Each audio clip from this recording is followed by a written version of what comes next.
Welcome to Screw the Commute, the entrepreneurial podcast dedicated to getting you out of the car and into the money.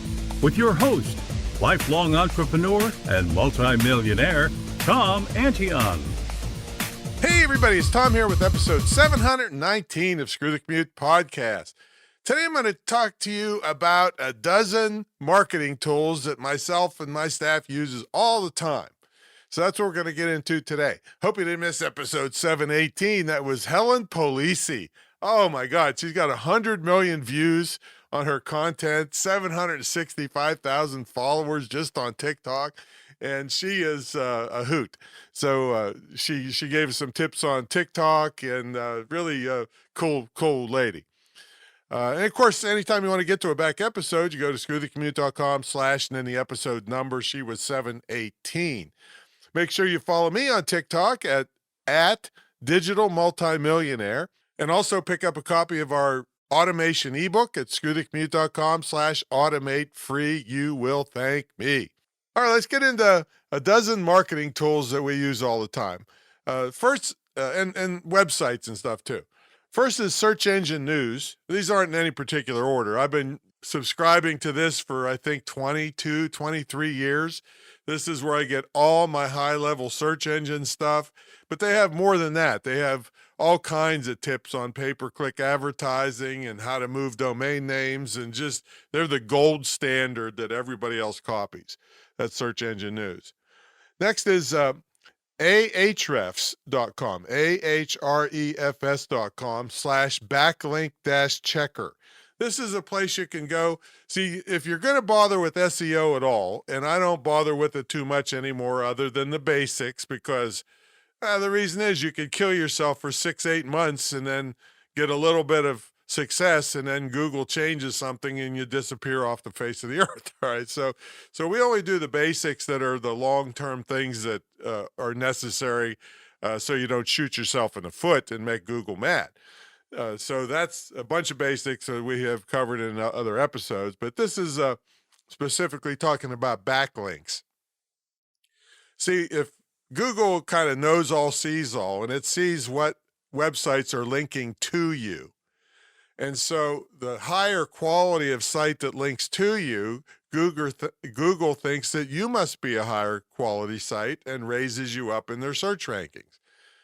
So it used to be you just get as many links as you possibly could, but now it's way more important that a couple quality links are worth 1,000 times what 1,000 nobody websites or bad websites are worth.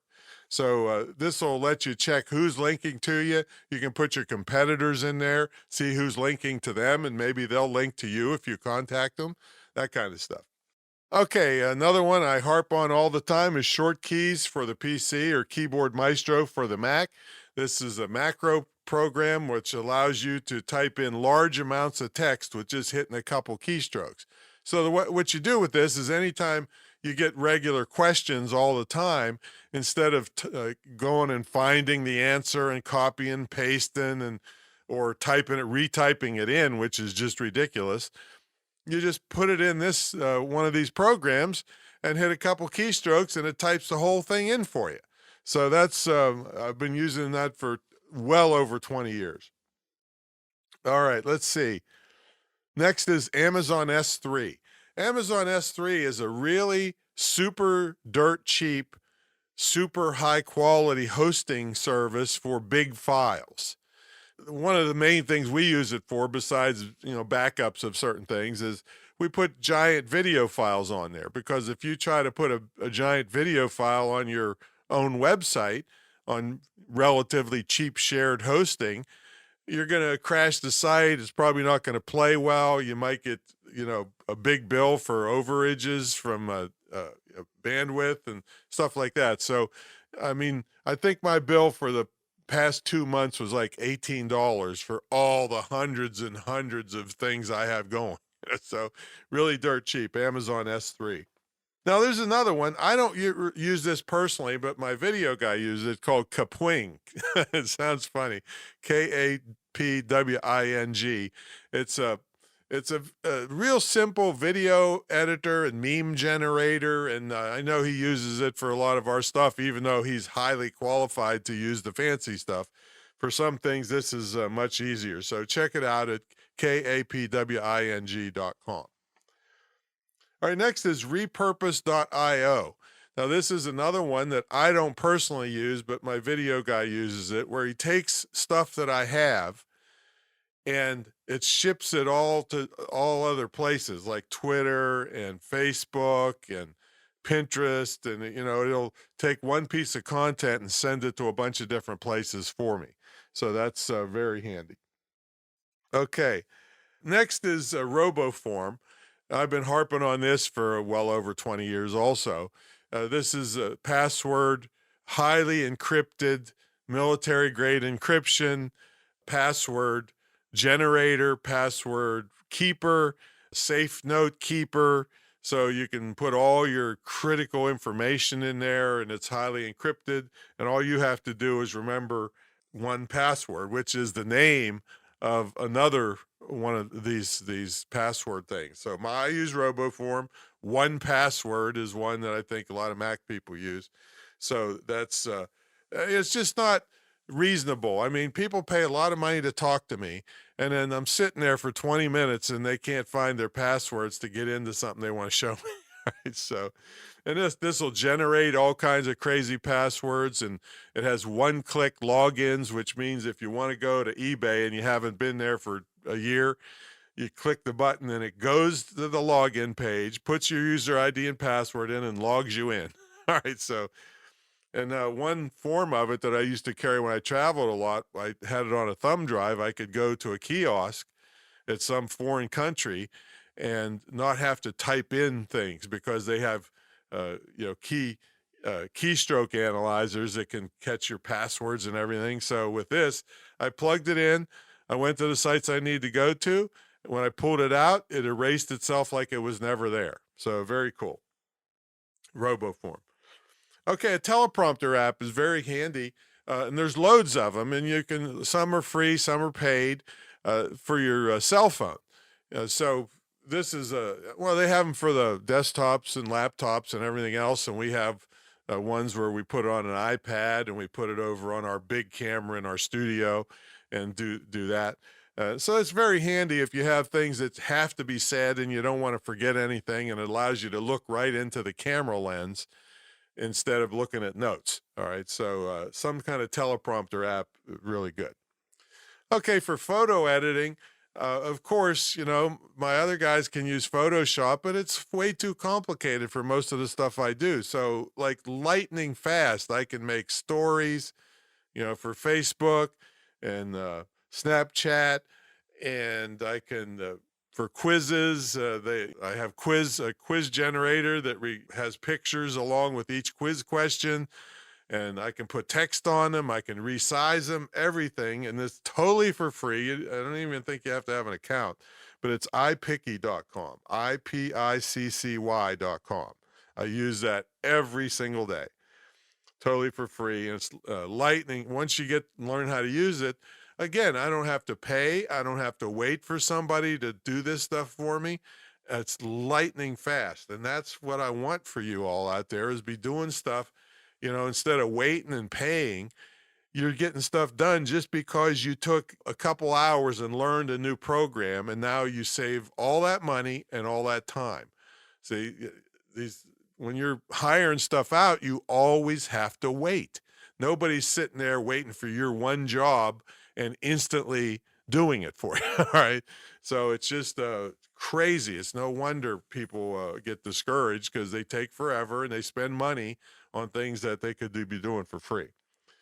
All right. But there is places that I go if I need something that I don't want to do myself, and that's Fiverr.com. I've been preaching. I was one of the first people that ever introduced the internet world to this. Fiverr.com. It used to be just $5, but now you can spend hundreds there, right? But still, most everything starts at $5, $10, $15 to get stuff done. Like if I needed a fancy graphic that was out of my league, or if I needed a voiceover, or, all kinds of, there's just a million things they have there. So it's worth checking out.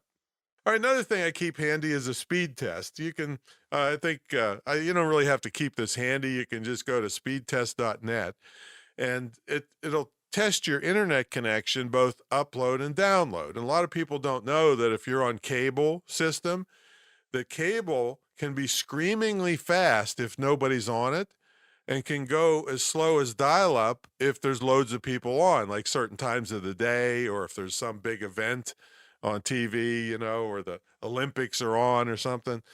So you need to, if you are on cable, you need to know, okay, if I really need to be productive uploading and downloading files, what time of day should I do it?